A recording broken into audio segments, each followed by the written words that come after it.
女性艺术的基本盘是感官体验，就是对于物品材质的把控，来引发观众的一些感官上的触动。眼耳口鼻声意色声香味触法，这些在男性那边是分开处理的。就比如男性，如果你是做视觉艺术的话，你就只做视觉；如果你是做音乐的话，你就是音乐界的事情；如果你做味觉的话，你就是厨师，你就是餐饮界的人。男性没有把这些合在一起，但是女性潜意识里面会认为这些不同的感官只是我们与外部物质世界去互动的不同的端口，但是他们所接收到的信息，他们接收到的感觉，在我内在是统一的。对，感受是我自己的，只是通过不同的感官接口去产生。就男性是习惯于分门别类的生活的，男性会觉得我只用眼睛去与外界沟通，我只用耳朵去与外界沟通，就根据我的职业，我根据我的专业来，或者是我只用我的大脑去算数，我这样活着我就很舒服。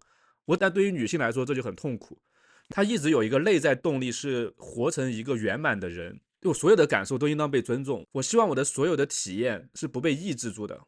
我所有的感受都不被忽略掉。不止在艺术上，就在很多话题很多领域中，你都可以看到女性一直在反抗这种对自身的分裂物化。对，和物化女性这个概念有一点相关，但是也不一定是男性在物化女性，而是你活在这个社会中就必然会被物化，然后女性会去抵抗这件物化。这样说起来，就男性还挺喜欢自己被物化的，但那个其实不是物化，就被专业化，被分门别类化。那关于女性艺术的价值，你现在可以看到很多女性艺术家在做和感官相关的作品，有大的有小的。如果你不认可她在艺术史上的价值，就有可能你会觉得说过去几百年那样一个清晰的往前发展的艺术史上面都没有多少这些其他感官，都是倚重于视觉的。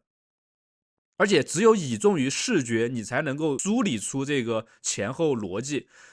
那这样你就可能会觉得现在女性所做的这些艺术品放不进艺术史当中，你就是习惯了那个由男性来累积的一个艺术史而已。这个我就没办法说服你了，它是一个价值判断。然后它的社会意义，这些女性艺术在带领我们观众去尊重我们所生活的这个物质世界，它让我们意识到这些物质是存在的，你通过去挖掘出它一些不一样的质感，一些怪异的质感，一些少见的质感，以及能够直达你内在的一些触动，这些是女性艺术家他们正在做的。然后它会让你意识到你是有肉身的，你是一个活生生的人，你是有肉身的，你自己生活中是容易忽略这件事情的。但男性艺术，它如果是把这些感官给分开的话，你不会有反思。就是做视觉艺术的男性艺术，它会给到你更刺激的视觉体验；做音乐的、做听觉的，它就会给到你更刺激的音乐体验，就更好听的音乐，对，让你更。然后做味觉的就会给到你更刺激的味觉，就是在你已有的感官经验中往前走，这个是男性做的。那么著名的女性艺术家，比如弗里达和阿布拉莫维奇，他们就是在做疼痛感。你不要管具体是什么外界的接口导致了我的疼痛的产生，而是以我自身的这个疼痛感为本位来做。就是我不同的艺术作品当中会告诉你说不同的东西导致了我的疼痛，我让你体会到有多少东西是会造成疼痛感的，我也让你看到我的生理上我的身体在承受的疼痛，以至于最后让你觉察到我的心痛。这是这两位女性艺术家她们做出了这个贡献。但也不是说你女性艺术就一定要做疼痛感，只是疼痛感是一个很重要的感受，也由这样的厉害的女性艺术家把它给撑起来了。他们向整个社会传达了这些感受的重要性，这些感受的价值，来撑起了这样的一个讨论的场域。所以之后的女性艺术家，他们在做感官体验这个方向就受到了认可，